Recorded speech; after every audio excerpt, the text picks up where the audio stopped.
Greetings, everybody. This is for my U.S. History 2 students. We'll be looking at the very disastrous and incredibly significant conflict known as World War I from 1914 to 1917. So the overarching essay question is discuss the background leading to the war and the results of the war. Also, how and why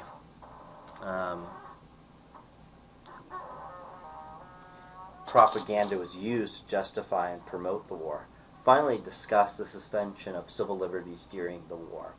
So that's the overarching essay question, and in this segment we'll be looking at Concept 1, discussing the background leading to World War I.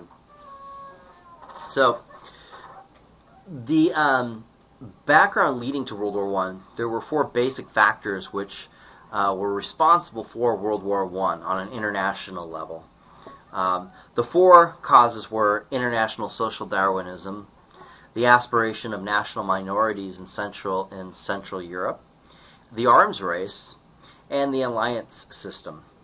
The development of international social Darwinism starts in Europe in the late 1800s and early 1890s. During this period, European nations began a game of high-stakes imperialism, which resulted in colonial possession in Africa, the Pacific, and through direct economic and diplomatic pressures in Asia and the Near East. As discussed earlier, the United States joined the international imperialism game for larger empire in the 1890s. For Americans and Europeans alike, these new acquisitions helped to keep the fat in their economies. For Europeans, the colonies contributed heavily toward a standard of living that Europe could not have achieved on its own. So these activities blatantly contradicted the central democratic principles that, quote, all men are created equal, unquote. But few democratic-minded Europeans or Americans at the turn of the century made the obvious comparison. They followed a double standard, one kind of behavior for the homeland, another for its colonies.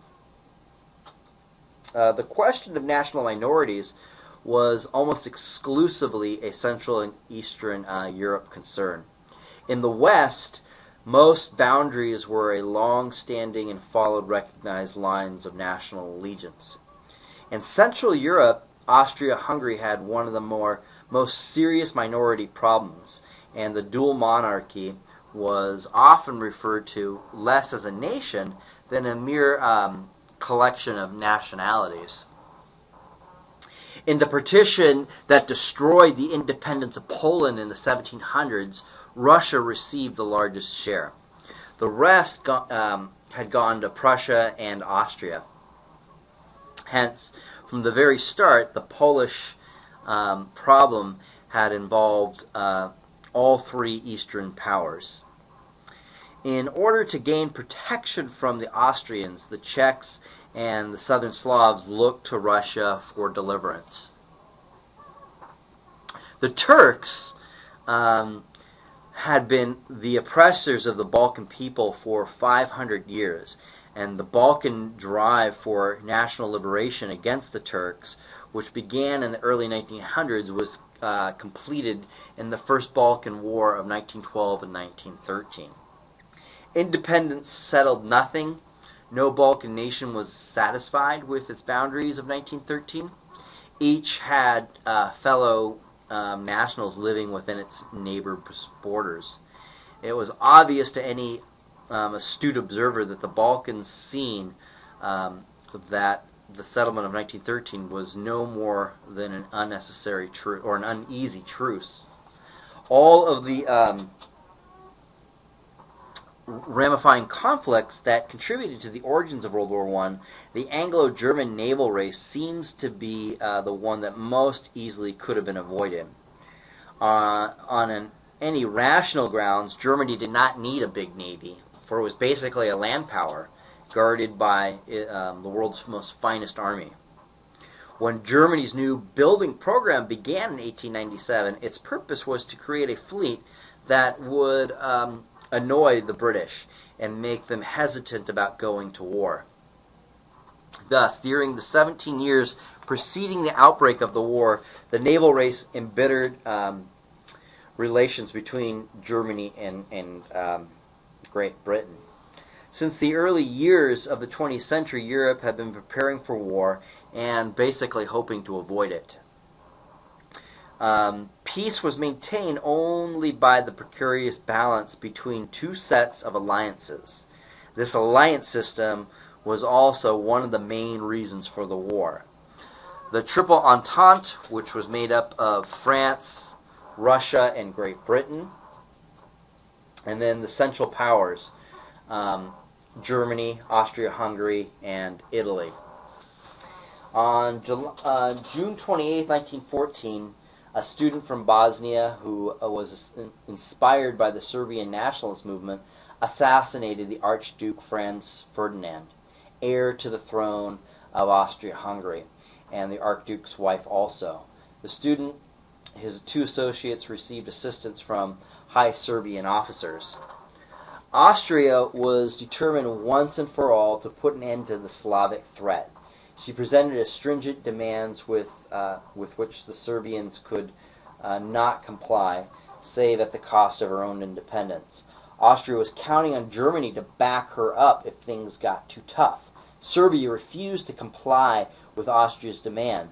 On July 28, 1914, Austria declared war on her. Russia, as the leader of the Slavic world, could not stand while Serbia, whom it had secretly encouraged, was crushed. Russia then mobilized its armies.